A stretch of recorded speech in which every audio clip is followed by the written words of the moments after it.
I think it's civics. I really do. I think it's patriotism and civics. I think you have to give a shit about this country if you're going to be willing to fight for what you value about it. And that is what I believe.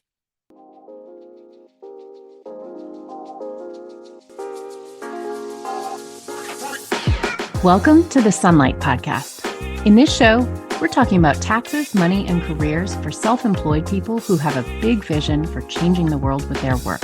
I'm your host, Hannah Cole, artist, tax pro, and the founder of Sunlight Tax. If you're a creative or soul-centered entrepreneur or wellness practitioner who wants to grow your business sustainably, manage your taxes, and build a stash of fuck you money so you can control your time and have a bigger impact with your work, you are in the right place.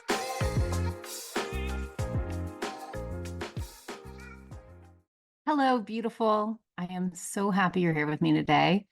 I want to start off with a little story, and then I want to talk a little bit about the Harris Walz campaign and how they have hit on these two topics that I have been, that are part of my core values, and that when I noticed how deliberately they are using optimism and patriotism in the campaign, it made my heart sing. I just felt like Kamala Harris is speaking my love language. Anyway, we'll get to that, but I want to open with a story.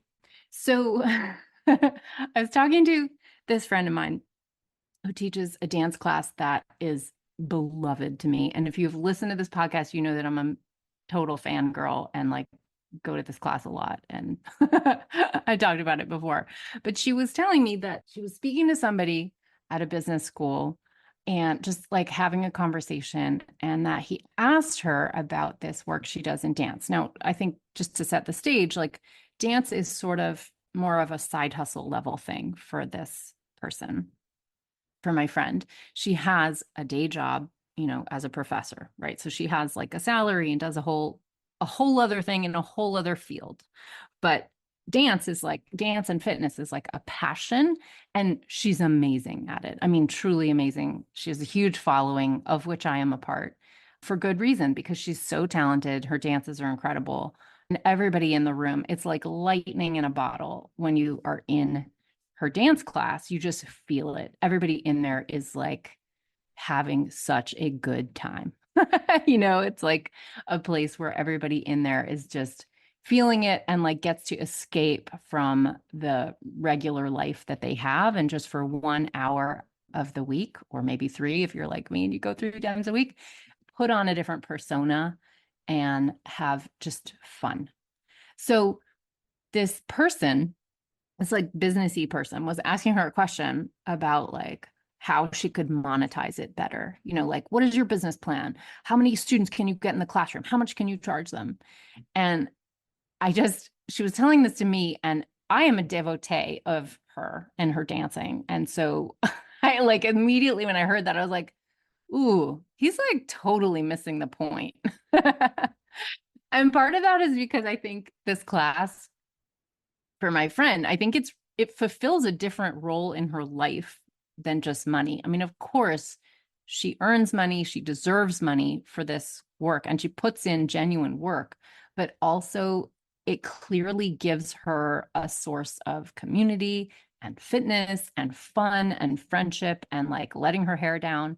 And of course, she's delivering that to all of us as well. So it kind of operates on multiple levels. It's not just about the money.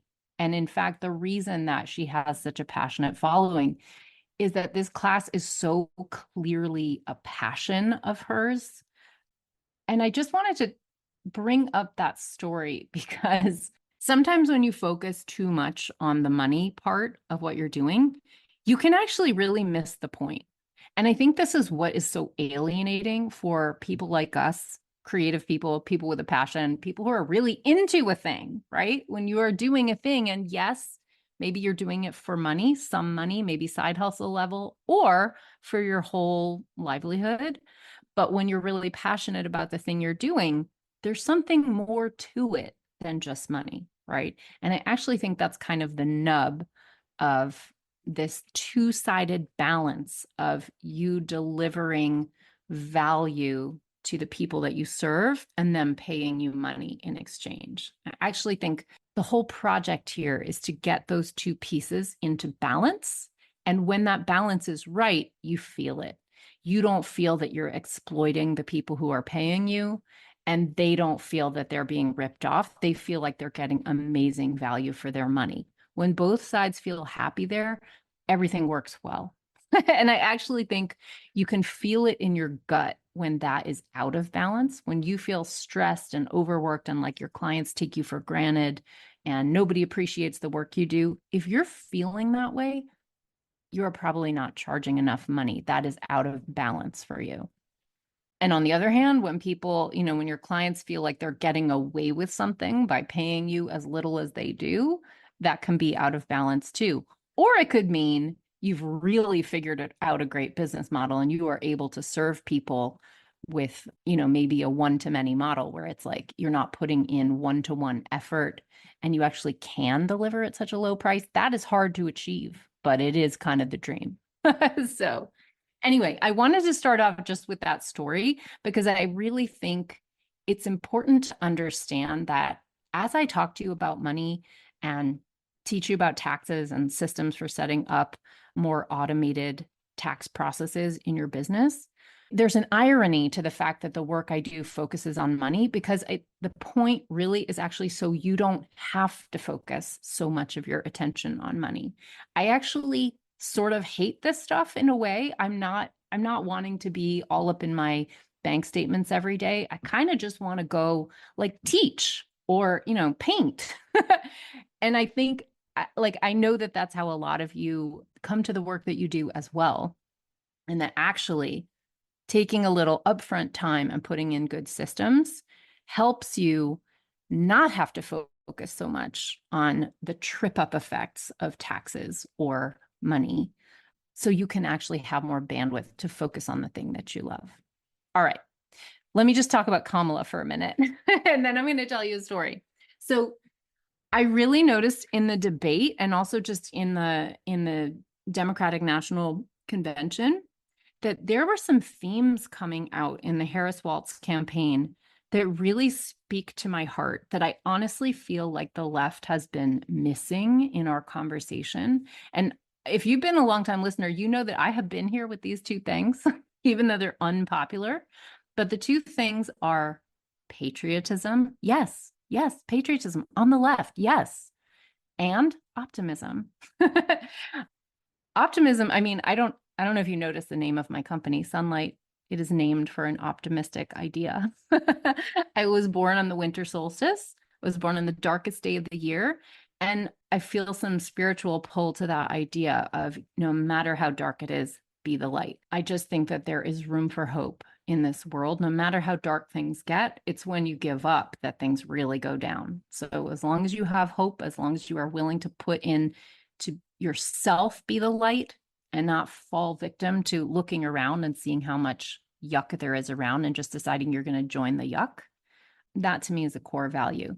And it speaks to me when I see Kamala and Tim and Coach Walz talking about optimism and the potential of this country, because I really believe in that. I really believe that this is a truly special place. This country is a special place. I don't think we're better than anybody else. I don't mean it in that way, but it's special. It's given me certainly a lot of gifts, and I think it has a lot of potential to expand out to other people. So the other side of that I've noticed in the Harris Walz campaign is patriotism, is like owning the flag, is like feeling pride about being American and about loving this country. And I've talked about this before. I've talked about my patriotism before, and I realized I probably got a lot of unsubscribes and a lot of people stopped listening to my podcast after I talked about it, but I mean it. I really mean it. And now that Kamala is talking about it, I'm like, oh my God, oh my God, she gets me. Or I get her. But I think here's the thing. This country is flawed. I don't know about you. Look at your parents. Are they perfect or are they flawed? Do you throw them in the garbage and say, "Oh, I hate my parents. I'm not proud of my parents. I don't love them," because they're flawed human individuals? No. Of course, I love my mother more than anyone on this earth. And also, she's a human and she's not perfect. I feel similar feelings towards this country. It has given me so much, and I feel gratitude. I feel gratitude for the things that I have received because I have grown up in the US with the protections of citizenship in the US. Now, there is definite white privilege there. There is definite economic privilege there. And I think the whole project of this country is expanding the opportunity that was originally intended for a certain group of people in this country, expanding it out and making sure that we, the people, is more and more and more inclusive until it includes really, truly all. So I was giving an example as I was being interviewed by this woman doing research on strategies to counteract authoritarianism.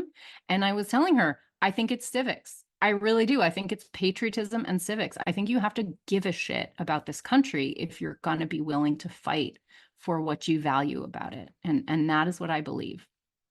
I was telling her, like, well, let me just back it up for a second. So here's how I talk about patriotism to my girls, right? We were talking about voter rights and how voter suppression is still a thing in this country. And it's got a long history all the way back, probably since the founding, not just since when, enslaved people got the vote. So I was telling my girls, like, look, this country was founded on a beautiful idea, a truly, truly revolutionary idea at the time that all men are created equal. Now, big asterisk on the all men part. Hold on to that thought. But the all men are created equal, that idea is beautiful. And who it included at the time was bigger than it had included before, right?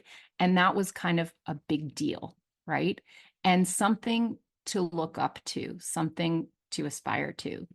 And then the project, and this is what I tell my children, the project of this nation and of being a citizen here is the fight is to expand expand that all men part of the equation, right? Who gets included in that? Like, I'm in a group that wasn't included in the original definition. I am a woman, right?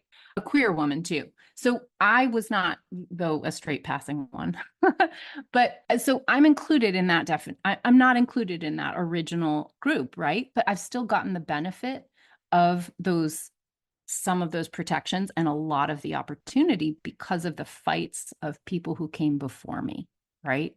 The suffragettes, for example. And I think it's the fight of our country, it's the fight of our lives to really love that beautiful ideal and truly hold it like a sacred thing and feel proud of it and be willing to put yourself on the line for it and to fight to expand the we, right? The people who marched across the bridge in Selma most certainly felt patriotic, and they felt they were doing that because they believed in that ideal of this country and they were willing to do something about it. And I think that is inspiring and incredible. I really do love this country. I really do feel patriotic.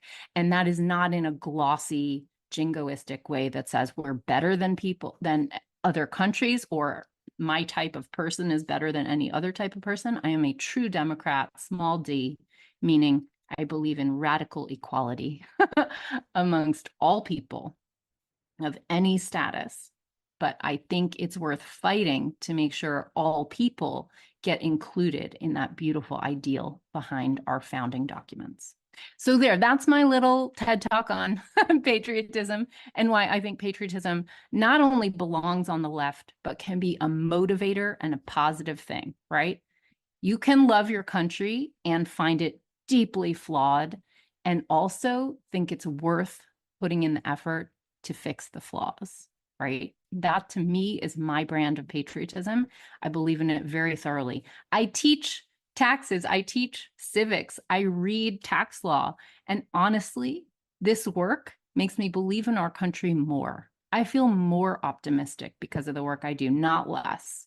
And I find that when people are in my program or come to my tax workshops and they learn about why the employer and the employee both equally pay into their future retirement benefit and future health benefit, that we have sort of made this agreement as a society about how we structure, how we support people through the tax code, people tend to feel that it's more fair than they realized. The press out there, I don't know. When you actually look under the hood of our country, there's a lot that's really lovable. It's not all rotten, and I think there's a lot worth fighting for. Okay. So that's what the Harris Walz campaign has kind of brought up to me and just is making me think about these days, because those things, optimism and patriotism, they are such a core value of mine. And I hope you see that in them, and I hope that in some way that feels inspiring to you as well. So I wanted to bring up that idea of opportunity, of optimism, and expanding the benefits of what's good about this country to everybody, because in a way, that is my project here at Sunlight Tax, right? Understanding how to use the things in the tax code that are truly there for you, that are often only taken advantage of by people who are maybe well-heeled, maybe a little overly white, right? It's my project to bring that to everyone, to people lower down on the economic ladder, people in historically marginalized groups, right? That's important. This stuff is for you too. I am expanding the we. That is part of my fight. So let's talk about the beautiful ideal of doing work that you truly, truly love, like my dance teacher, and being really damn good at it because of that love, right? And then charging appropriately, making money, having security, and getting all the benefits that US tax law truly has for you. So I think it's really important to understand that the US government, like the US tax law, really has a lot of benefits for small businesses. And small businesses are the engine of this economy. We are the lifeblood of the US GDP. No kidding. More than half of all Americans are employed by a small business. And that might include you. It includes me. I employ myself, right? And that's part of it. But truly, small business is the lifeblood of the US. And when you file a Schedule C, when you have a very small scale business, whether it is just side gig work like my dance teacher, who's actually a professor, or whether it is your full-time jam, there's a lot in the tax code that can benefit you. So one of these things, and it's not charity, it's actually for a beneficial societal reason, you are given expenses tax-free. So when you bring money into your business, all the money you bring in could be taxed. We could tax all of it, right? Every single invoice you send to a client, every single, student fee who comes to your dance class, we could tax 100% of that, but we don't. We let you use that money to pay for expenses to run your business and expand your business. And anything you put back into your business is tax-free.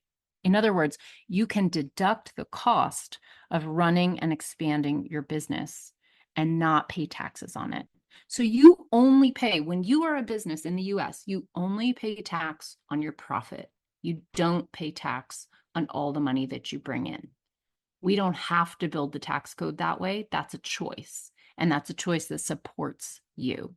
It helps you boost the power of your dollars as you run your business. And it's not charitable.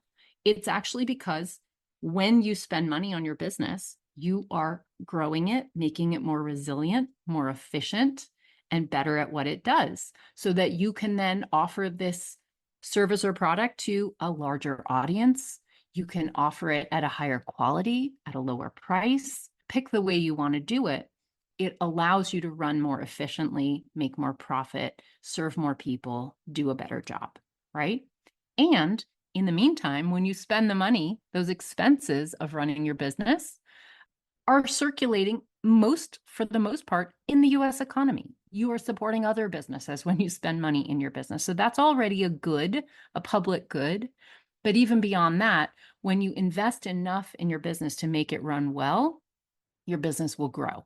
It will expand. It's not a guarantee. We know that business is hard, but the US government is truly giving you a boost there. And I want you to just appreciate how great that is when you grow, when your business grows, what else happens? You hire people, so you become a job creator. And then on top of that, you make more profit, and then you will pay more tax. You pay back in to support the system that has supported you. That is a beautiful, beneficial cycle. I think it's optimistic. I think it's generous. I think it's wonderful.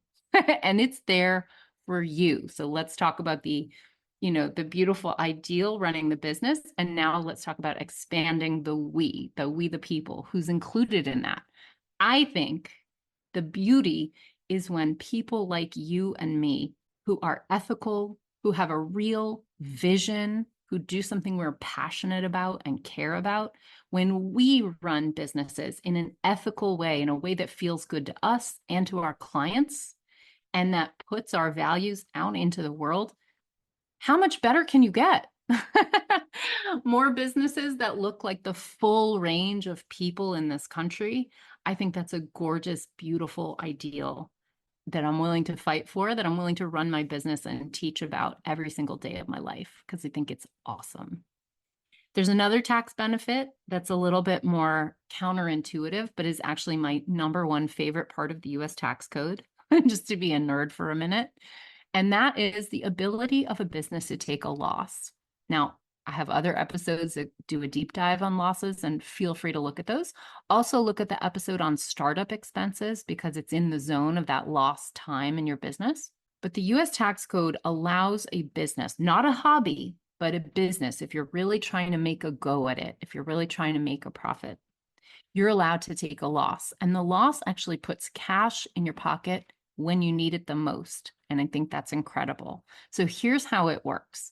I'm going to use myself as an example. When I was a baby artist starting out in year one. Now, I'm more than 15 years into my professional art career at this point. So this was not yesterday, but about 15 years ago, when I graduated from my MFA program at Boston University, I started out and I had expenses, right? I had to set up as a professional artist, right? So for most artists, the big expense there is going to be a studio, right? So for me, that was true. I put first, last, and security on a studio in Dorchester, and I built it out somewhat. So I'm buying a lot of Homozote, really great lighting, making sure the walls are in good condition because I want my paintings to look great in there.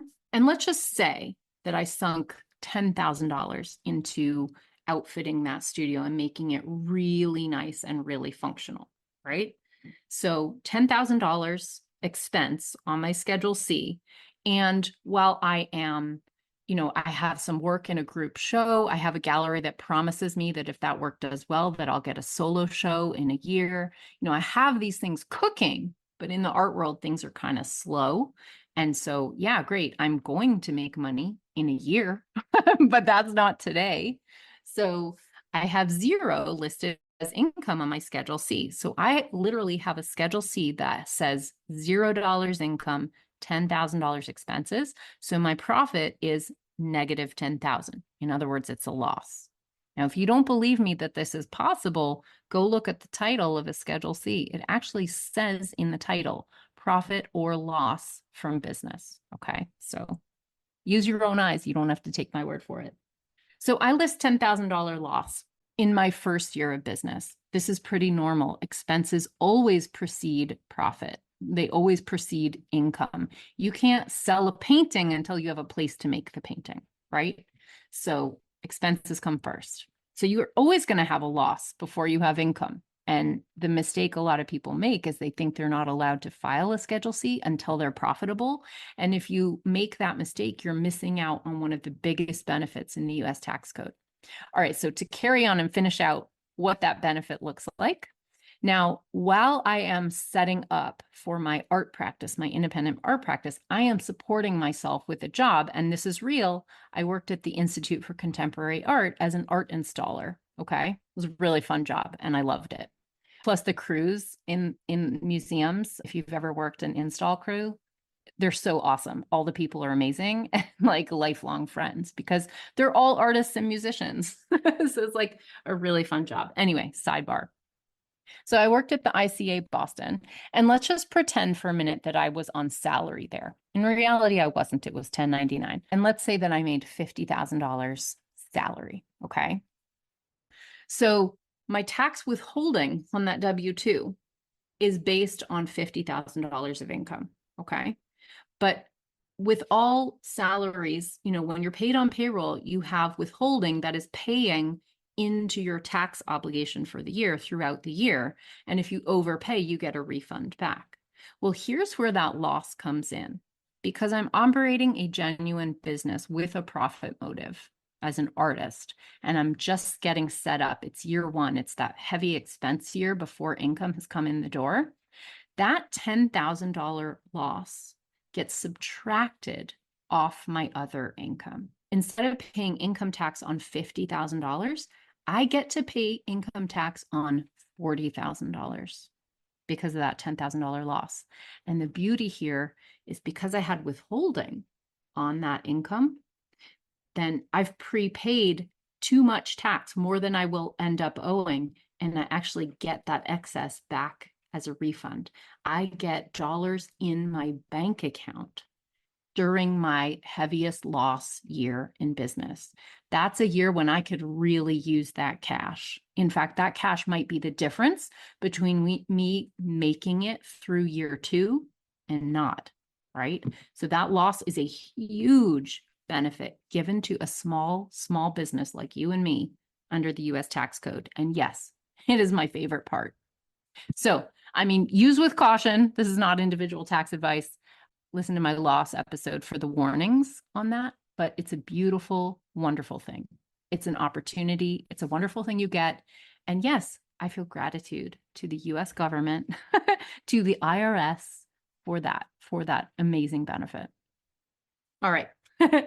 So it really is my vision that this world is populated, that this country is populated with ethical, creative, funky, weird, amazing, awesome small businesses like you and me, doing work we feel passionate about and that serves communities we care for, right? That's what I want to see in the world. And I think when you get both your money mindset and your money systems, and especially your tax systems, when you get them organized and set up, it just allows you so much more bandwidth to do the thing you're passionate about and serve more people and have a bigger impact without being distracted and derailed by tax hiccups and tax debt. So I just wanted to name check a couple of my clients who are doing this work. And I just want to help you kind of future cast into that space where you might be working, you might get these systems set up for yourself and I want you to picture what that could enable for you when you have these systems set up and you get to spend less time on your taxes, less time managing money because it's more automated. You've got systems kind of handling it in the background. What would be possible for you? So I just wanted to talk about for just a second, just to help you picture what this could look like. I just want to talk about 3 of my current and former clients. So Laura Wood is this amazing jeweler. She's here in Asheville, and she makes this enamel jewelry. And they're these big, like, statement pieces. They're gorgeous, really colorful, and they're very funky. And this is the kind of person who might easily, now I don't know that Laura actually talks about her work this way, but a lot of times when I see somebody who makes like beautiful jewelry or ceramics or something, they downplay the value of their work. They say, oh, I just do this. But I feel like work like this is incredibly important. Really and truly. I am wearing my own pair of Laura Wood earrings right here. I know that this is a podcast. If you're watching on YouTube, you can see my hot pink, really, really cool earrings that I always get compliments on. They're my favorite pair of earrings, and they're made by Laura Wood.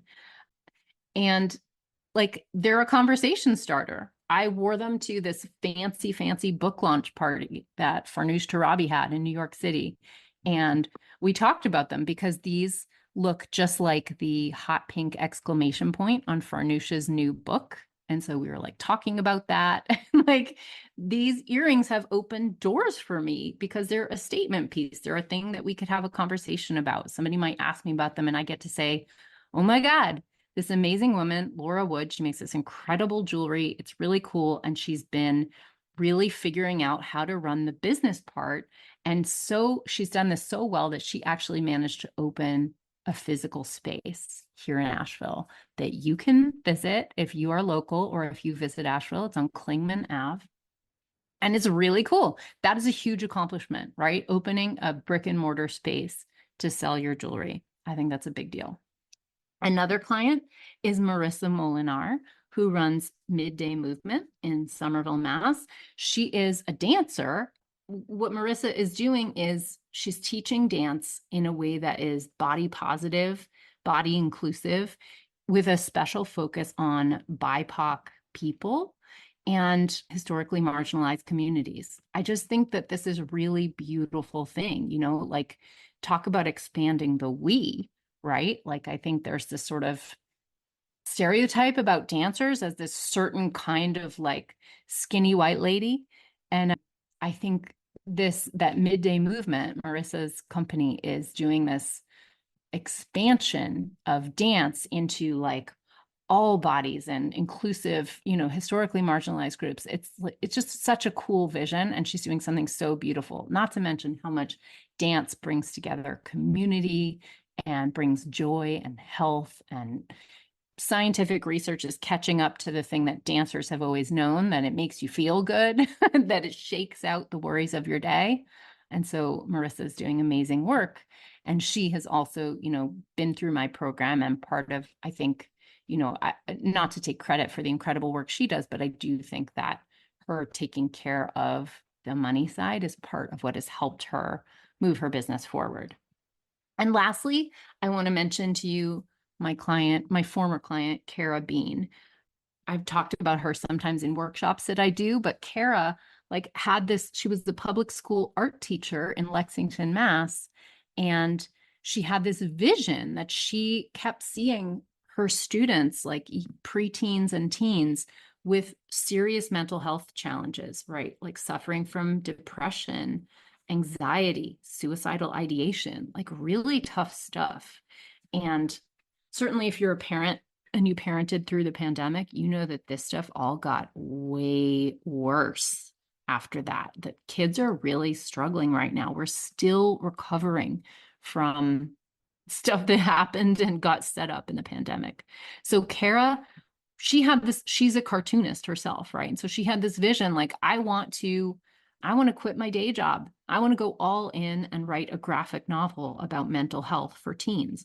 And she's a person that, because of her work, she really understands the issue, and she also knows how to deliver it in the format that kids these days really like graphic novel. So she joined my program, Money Bootcamp, and it enabled her to quit her day job, right? So I think that's really cool. She was able to set up the systems to, be putting money away for retirement. She used to have that automated through a 401k at work, and now she's not going to. She was able to quit her job, and she did it. She wrote that book, she published it, and it's out now. You can get it. In fact, I'll link to it in the show notes. It's called I Am Me. It's a graphic novel geared towards teens that talks about the brain and brain chemistry and brain health and mental health. And she's not shy about talking about the really, really hard stuff. This is a book that is an amazing resource if you have a preteen or teen in your life who has a brain. So these are just some examples of incredible, like, expansive businesses that are doing good in the world, that in part have been able to do a little more good, reach a little more people, and have a little more bandwidth because they handled the money side. So that is where I want to leave you today. Patriotism, gratitude, optimism, and the fact that you too can benefit from the amazing things in the US tax code if you learn a little bit more about how they work and how they can apply to you. Speaking of which, tomorrow I'm offering a free class where I'm going to be teaching you a little bit more in depth about this. If you want to join that free class, I'm going to talk about some of the mistakes that freelancers make, some of the simple systems that you can set up to help yourself not get derailed by taxes. It's called Make Taxes Easier and Stash an Extra 130K in Your Savings. And if you want to come, you can register at go.sunlighttax.com/free. One more time, go.sunlighttax.com/free. The class is free, but space is limited and you'd need to be registered to join. So just register there. I'll also put a link in the show notes for you to register, and I hope I will see you in class tomorrow. Thanks for joining me today, everybody. Bye. Thank you for listening. If you like the show, be sure to subscribe, leave a review. It really helps, and share it with a friend. I'm so grateful.